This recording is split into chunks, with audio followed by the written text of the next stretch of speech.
साथियों नमस्कार। आज हम पढ़ेंगे जल के बारे में।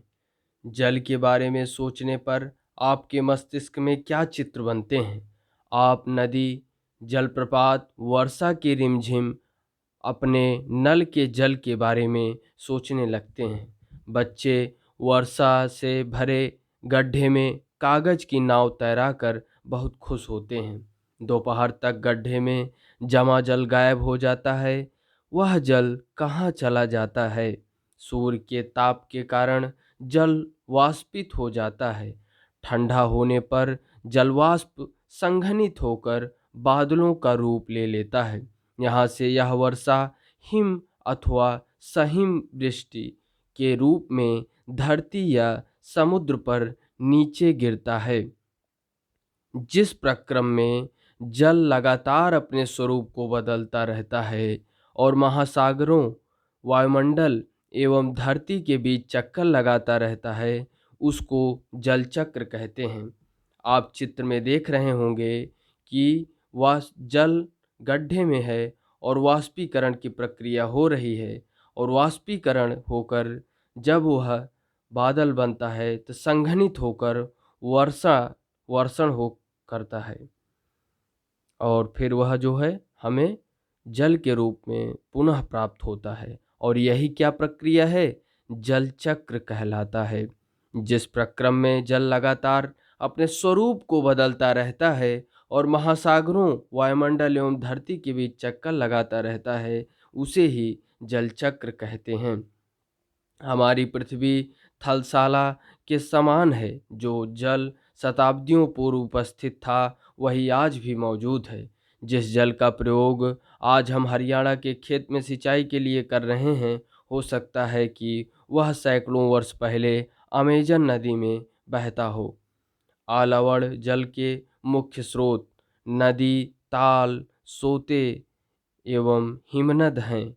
महासागरों एवं समुद्रों का जल लवणीय होता है। इसमें अधिकांश नमक, सोडियम क्लोराइड या खाने में उपयोग किया जाने वाला नमक होता है। थलशाला शब्दावली पर देखें तो थलशाला क्या है? यह छोटे घर के पौधे रखने का कृत्रिम अहाता होता है। अपना थलशाला बनाएं। क्रियाकलाप देख लें। एक बड़े जार के एक चौथाई भाग में मिट्टी भरकर उसे अच्छी तरह दबा दें। इसके ऊपर ह्यूमस की एक पतली परत लगाएं। पहले सबसे बड़े पौधे लगाएं, तदुपरांत उसके चारों ओर छोटे पौधों को व्यवस्थित करें। इसमें जल की फुहार छिड़कें। जार को बंद कर दें। पत्तियों एवं मिट्टी के द्वारा वाष्पित जल संघनित होकर जल की बूंदों के रूप में नीचे गिरता है। इसके आगे हम देखें। यह है हमारा चित्र 5.2 विश्व प्रमुख समुद्र, झीलें एवं नदियां। आप देख रहे हैं कि उत्तरी अमेरिका महाद्वीप में कौन कौन से झील और नदियां हैं। उत्तरी अमेरिका महाद्वीप में ग्रेट बियर झील, ग्रेट स्लेव झील, विनिपग झील, सुपीरियर झील, ह्यूरोन झील, मिसिसिपी नदी, साल्ट लेक सिटी। कैरिबियन सागर दक्षिणी अमेरिका महाद्वीप में अमेजन नदी, जो सबसे बड़ी बेसिन भी है। अब देख लेते हैं अफ्रीका महाद्वीप में नाइजर नदी, नील नदी, विक्टोरिया झील, कांगो नदी, ऑरेंज नदी। एशिया महाद्वीप में देख लेते हैं। एशिया महाद्वीप में हांगहो नदी, ब्रह्मपुत्र नदी, गंगा नदी और अरब सागर, बंगाल की खाड़ी, दक्षिणी चीन सागर। यूरोप महाद्वीप में दानुबी नदी, काला सागर। और हम देख लेते हैं सभी महासागरों को। प्रशांत महासागर आप देख रहे हैं, उत्तरी सबसे बड़ा महासागर उत्तरी अटलांटिक महासागर जो यस आकार में होता है। हिंद महासागर जो अपने भारत के नाम पर है। प्रशांत महासागर को देख ही रहे हैं आप, नीचे सबसे नीचे अंटार्कटिका दक्षिणी महासागर और ऊपर आर्कटिक महासागर। और ऑस्ट्रेलिया महाद्वीप में आप देख रहे हैं डार्लिंग नदी, कोरल सागर देख रहे हैं आप, दक्षिणी चीन सागर देख रहे हैं आप, पूर्वी चीन सागर, ग्रेट बियर झील, ग्रेट सलेव झील, विनिपेग झील, सुपीरियल झील, हेरोन झील, मिसिसिपी नदी, साल्ट लेक, ये सब उत्तरी अमेरिका महाद्वीप में आते हैं। इसके आगे हम चलें तो जल का वितरण। जल का वितरण हम सभी जानते हैं कि पृथ्वी की सतह का 3/4 भाग जल से ढका हुआ है। यदि धरती पर थल की अपेक्षा जल अधिक है तो अनेक देशों में जल की कमी का सामना क्यों करना पड़ता है? क्या पृथ्वी पर मौजूद संपूर्ण जल हमारे लिए उपलब्ध हैं? निम्नलिखित तालिका में जल वितरण का प्रतिशत दिया गया है। महासागर 97.3%, बर्फ छत्रक 2%, भूमिगत जल 0.68%, झीलों का आलवड़ जल 0.009%, स्थलीय समुद्र एवं नमकीन झीलें 0.009%, वायुमंडल 0.0019%, नदियाँ 0.001%। ये जल वितरण प्रतिशत को दर्शाता है। साधारण क्रियाकलाप द्वारा जल के वितरण को प्रदर्शित किया जा सकता है। क्रियाकलाप बॉक्स देखें। क्या आप जानते हैं लवणता 1000 ग्राम जल में मौजूद नमक की मात्रा होती है। महासागर की औसत लवणता 35 भाग प्रति 1000 ग्राम है। क्या आप जानते हैं इजराइल के मृत सागर में 340 ग्राम प्रति लीटर लवणता होती है। तैराक इसमें प्लव कर सकते हैं क्योंकि नमक की अधिकता इसे सघन बना देती है। क्रियाकलाप में हम देख लें, 2 लीटर जल लें, मान लें यह पृथ्वी की सतह पर जल की संपूर्ण मात्रा है। बर्तन से 12 चम्मच जल मापकर दूसरे कटोरे में रखें। बर्तन से जल निकालने के बाद शेष जल लवणीय जल को दर्शाता है जो महासागर एवं समुद्र में पाया जाता है। यह जल उपभोग के लिए उपयुक्त नहीं है। यह लवणीय जल नमक युक्त होता है। कटोरे में निकाल कर रखा गया 12 चम्मच जल पृथ्वी पर मौजूद संपूर्ण अलवण जल की मात्रा को दर्शाता है। चित्र में इस जल के वितरण को दर्शाया गया है। आप स्वयं देखें कि आप जल की कितनी मात्रा का उपभोग कर सकते हैं। अलवण जल का वितरण 9 चम्मच बर्फ छत्रक, 2 चम्मच भौम जल और आधा चम्मच अलवण जल की झीलें, 1 बूंद नदियाँ। ये है अलवण जल का वितरण। जीवन के लिए जल अत्यधिक आवश्यक है। प्यासे होने पर केवल जल ही हमारी प्यास बुझा सकता है। ऐसे में आपको क्या ऐसा नहीं लगता कि लापरवाही से जल का उपयोग करने पर हम बहुमूल्य संसाधन को बर्बाद करते हैं। जल हमारे लिए कितना महत्वपूर्ण है? जल हमारे लिए क्यों महत्वपूर्ण है? जल संरक्षण की कुछ विधियां सुझाइए अपने घर में और स्कूल में। महासागरीय परिसंचरण। समुद्री तट पर नंगे पैर चलने से कुछ जादुई सी अनुभूति होती है। पुलिन पर नम बालू, ठंडी पवन, समुद्री पक्षी, वायु में लवणीय गंध एवं लहरों का संगीत सब कुछ सम्मोहित करने वाला प्रतीत होता है। ताल एवं झील के शांत जल के विपरीत महासागरीय जल हमेशा गतिमान रहता है। यह कभी शांत नहीं रहता। महासागरों की गतियों को इस प्रकार वर्गीकृत कर सकते हैं जैसे तरंगे, ज्वार भाटा एवं धाराएं। क्या आप जानते हैं 22 मार्च को विश्व जल दिवस के रूप में मनाया जाता है, जब जल संरक्षण की विभिन्न विधियों को प्रबलित किया जाता है। आप नीचे देख सकते हैं प्रशांत महासागर। इसके आगे हम देखें तरंगे। समुद्र तट पर गेंद से खेलते समय जब गेंद जल में गिर जाती है तो क्या होता है। यह दृश्य बहुत ही मनोरंजक होता है कि कैसे तरंगों के साथ गेंद तट पर वापस लौट आती है। जब महासागरीय सतह पर जल लगातार उठता और गिरता रहता है तो इन्हें तरंगे कहते हैं। क्या आप जानते हैं जब समुद्री सतह पर पवन बहती है तब तरंगे उत्पन्न होती हैं। जितनी ही तेज पवन बहती है तरंगे भी उतनी ही बड़ी होती जाती हैं। तूफान में तेज वायु चलने पर विशाल तरंगें उत्पन्न होती हैं। इनके कारण अत्यधिक विनाश हो सकता है। भूकंप, ज्वालामुखी उद्गार या जल के नीचे भूस्खलन के कारण महासागरीय जल अत्यधिक विस्थापित होता है।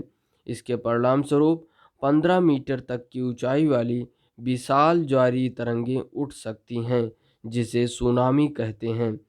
अब तक का सबसे विशाल सुनामी 150 मीटर मापा गया था। ये तरंगे 700 किलोमीटर प्रति घंटे से अधिक की गति से चलती हैं। 2004 के सुनामी से भारत के तटीय क्षेत्रों में अत्यधिक विनाश हुआ था। सुनामी के बाद अंडमान और निकोबार द्वीप समूह में इंदिरा पॉइंट डूब गया था। क्या आप जानते हैं सुनामी जापानी भाषा का एक शब्द है जिसका अर्थ है पोताश्रय तरंगे, क्योंकि सुनामी आने पर पोताश्रय नष्ट हो जाते हैं। सुनामी पृथ्वी का तांडव। 26 दिसंबर 2004 को हिंद महासागर में सुनामी तरंगों अथवा पोताश्रय तरंगों के कारण अत्यधिक विनाश हुआ। ये तरंगे उस भूकंप का परिणाम थी जिसका अधिकेंद्र सुमात्रा की पश्चिमी सीमा पर था। इस भूकंप की तीव्रता रिक्टर पैमाने पर 9 मापी गई थी। भारतीय प्लेट बर्मा प्लेट के नीचे धंस गई थी और समुद्र तल में अकस्मात गति उत्पन्न हो गई। इस कारण यह भूकंप आया। महासागरीय तल लगभग 10 से 20 मीटर तक विस्थापित हो गया और नीचे की दिशा में झुक गया। इस विस्थापन के कारण निर्मित अंतराल को भरने के लिए विशाल मात्रा में महासागरीय जल उसी ओर बहने लगा। फलस्वरूप दक्षिणी एवं दक्षिणी पूर्व एशिया के समुद्री तटों से जल हटने लगा। भारतीय प्लेट के वर्मा की प्लेट के नीचे चले जाने पर जल वापस समुद्र तट की ओर लौटा। यह सुनामी लगभग 800 किलोमीटर प्रति घंटे की गति से आया, जिसकी तुलना व्यावसायिक वायुयानों की गति से की जा सकती है, और इसके परिणाम स्वरूप हिंद महासागर के कुछ द्वीप पूर्णतः डूब गए। भारतीय सीमा का धुर दक्षिणी बिंदु इंदिरा पॉइंट, जो अंडमान निकोबार द्वीप समूह में स्थित, पूरी तरह से डूब गया। जब सुमात्रा में भूकंप के अधिकेंद्र से तरंगे सुमात्रा की तरफ से अंडमान द्वीप समूह एवं श्रीलंका की ओर बढ़ीं, तरंगों की लंबाई कम हो गई।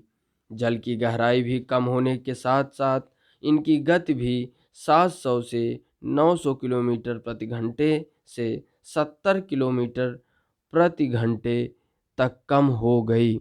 समुद्र तट से सुनामी तरंगे 3 किलोमीटर तक की गहराई तक गई, जिनके फलस्वरूप 10,000 से भी अधिक लोगों की मृत्यु हो गई और 1 लाख से अधिक घर प्रभावित हुए। भारत में आंध्र प्रदेश के तटीय प्रदेश, तमिलनाडु, केरल, पुदुचेरी तथा अंडमान और निकोबार द्वीप समूह सर्वाधिक प्रभावित हुए। यद्यपि पहले से भूकंप का अनुमान लगाना संभव नहीं है, फिर भी बड़ी सुनामी के संकेत 3 घंटे पहले मिल सकते हैं। प्रशांत महासागर में प्राथमिक चेतावनी की ऐसी प्रणालियां क्रियाशील हैं, लेकिन हिंद महासागर में ये सुविधाएं नहीं हैं। प्रशांत महासागर की तुलना में हिंद महासागर में सुनामी कभी कभी ही आती है, क्योंकि यहाँ भूकंपीय क्रिया बहुत कम होती है। आप देख सकते हैं तमिलनाडु के तट पर सुनामी द्वारा विनाश।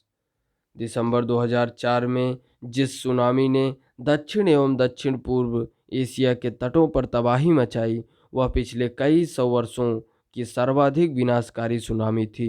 हिंद महासागर में निरीक्षण, आरंभिक चेतावनी की प्रणालियों एवं हिंद महासागर के तटीय निवासियों में जागरूकता की कमी के कारण जीवन एवं संपत्ति की अत्यधिक क्षति हुई। सुनामी आने का प्रथम संकेत यह होता है कि तटीय क्षेत्र से जल में तेजी से कमी आती है और फिर विनाशकारी तरंगें उठने लगती हैं। जब तट पर ऐसा हुआ था तो लोग ऊंचे स्थानों पर न जाकर उस अचंभे को देखने के लिए तट पर एकत्र होने लगे। इसके फलस्वरूप जब सुनामी की विशाल तरंगें आई तो बड़ी संख्या में उस सब खड़े दर्शकों की मृत्यु हो गई। अब हम देखेंगे दोस्तों ज्वार भाटा। दिन में 2 बार नियम से महासागरीय जल का उठना एवं गिरना ज्वार भाटा कहलाता है। जब सर्वाधिक ऊंचाई तक उठकर जल तट के बड़े हिस्से को डुबो देता है तब उसे ज्वार कहते हैं। जब जल अपने निम्नतम स्तर तक आ जाता है एवं तट से पीछे चला जाता है तो उसे भाटा कहते हैं। सूर्य एवं चंद्रमा के शक्तिशाली गुरुत्वाकर्षण बल के कारण पृथ्वी की सतह पर ज्वार भाटे आते हैं। जब पृथ्वी का जल चंद्रमा के निकट होता है उस समय चंद्रमा के गुरुत्वाकर्षण बल से जल अभिकर्षित होता है, जिसके कारण उच्च ज्वार आते हैं। पूर्णिमा एवं अमावस्या के दिन में सूर्य, चंद्रमा एवं पृथ्वी तीनों एक सीध में होते हैं और इस समय सबसे ऊंचे ज्वार उठते हैं। इस ज्वार को बृहद ज्वार कहते हैं। लेकिन जब चांद अपने प्रथम एवं अंतिम चतुर्थांश में होता है तो चांद एवं सूर्य का गुरुत्वाकर्षण बल विपरीत दिशाओं से महासागरीय जल पर पड़ता है। परिणाम स्वरूप निम्न ज्वार भाटा आता है। ऐसे ज्वार को लघु ज्वार भाटा कहते हैं। लेकिन जब चांद अपने प्रथम एवं अंतिम चतुर्थांश में होता है तो चांद एवं सूर्य का गुरुत्वाकर्षण बल विपरीत दिशाओं से महासागरीय जल पर पड़ता है। परिणाम स्वरूप निम्न ज्वार भाटा आता है।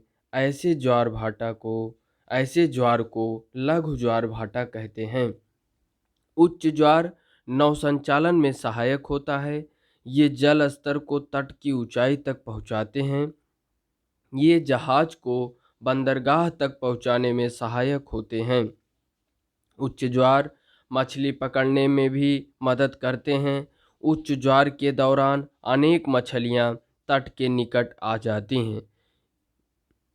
इसके फलस्वरूप मछुआरे बिना कठिनाई के मछलियां पकड़ पाते हैं। कुछ स्थानों पर ज्वार भाटे से होने वाले जल के उतार चढ़ाव का उपयोग विद्युत उत्पन्न करने के लिए किया जाता है। चित्र में आप देख सकते हैं लघु ज्वार भाटा एवं बृहद ज्वार भाटा। लघु ज्वार भाटा में सूर्य, चंद्रमा और पृथ्वी।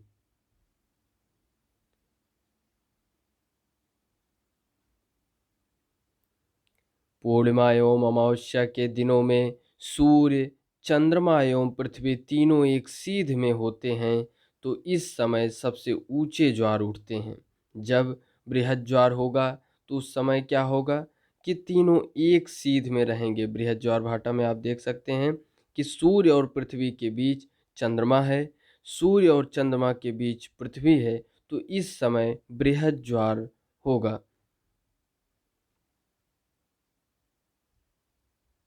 लेकिन आप लघु ज्वार भाटा को देखें, लेकिन जब चांद अपने प्रथम एवं अंतिम चतुर्थांश में होते हैं तब तो चांद एवं सूर्य का गुरुत्वाकर्षण बल विपरीत दिशाओं से महासागरीय जल पर पड़ता है। विपरीत दिशाओं पर पड़ता है, इसलिए निम्न ज्वार भाटा आता है। जब क्या होता है कि चांद अपने प्रथम एवं अंतिम चतुर्थांश में होता है तो यह स्थिति उत्पन्न होती है। उस समय लघु ज्वार भाटा होता है, क्योंकि चाँद एवं सूर्य का गुरुत्वाकर्षण बल विपरीत दिशाओं से महासागरीय जल पर पड़ता है। परिणाम स्वरूप निम्न ज्वार भाटा आता है। और उच्च ज्वार में हमने क्या देखा कि जब सूर्य और चंद्रमा एवं पृथ्वी तीनों एक सीध में होते हैं तो उस समय ऊंचे ज्वार उत्पन्न होते हैं। इसके आगे हम देखें महासागरीय धाराएं। क्रियाकलाप में देखें तो एक बाल्टी को नल के पानी से 3/4 भरें। बाल्टी के एक ओर निमज्जन छड़ डालकर पानी को गर्म करें, दूसरी ओर फ्रिज से निकली बर्फ डालें। एक बूंद लाल स्याही डालकर संवहन की प्रक्रिया के द्वारा धारा के मार्ग का निरीक्षण कीजिए। महासागरीय धाराएं। महासागरीय धाराएं निश्चित दिशा में महासागरीय सतह पर नियमित रूप से बहने वाली जलधाराएं होती हैं। महासागरीय धाराएं गर्म या ठंडी हो सकती हैं। सामान्यतः गर्म महासागरीय धाराएं भूमध्य रेखा के निकट उत्पन्न होती हैं एवं ध्रुवों की ओर प्रवाहित होती हैं। ठंड धाराएं ध्रुवों या उच्च अक्षांशों से उष्णकटिबंधीय या निम्न अक्षांशों की ओर प्रवाहित होती हैं। लेब्राडोर महासागरीय धाराएं शीत जल धाराएं होती हैं, जबकि गल्फ स्ट्रीम गर्म जल धाराएं होती हैं। महासागरीय धाराएं किसी क्षेत्र के तापमान को प्रभावित करती हैं। गर्म धाराओं से स्थलीय सतह का तापमान गर्म हो जाता है। जिस स्थान पर गर्म एवं शीत जलधाराएं मिलती हैं वह स्थान विश्व भर में सर्वोत्तम मत्स्यन क्षेत्र माना जाता है। जापान के आसपास एवं उत्तर अमेरिका के पूर्वी तट इसके कुछ उदाहरण हैं। चित्र में आप देख सकते हैं। आप जानते हैं कि प्रशांत महासागर की गर्म जलधाराएं जो होती हैं, उत्तर विषुवत-रेखीय जलधारा, क्यूरोसियो की जलधारा, उत्तरी प्रशांत जल प्रवाह, अलास्का की जलधारा, एलानिनो जलधारा, सुसीमा की जलधारा, दक्षिण विषुवत-रेखीय जलधारा और पूर्वी ऑस्ट्रेलिया की जलधारा और विपरीत ऑस्ट्रेलिया की जलधाराएं, ये सब प्रशांत महासागर की गर्म जलधाराएं हैं।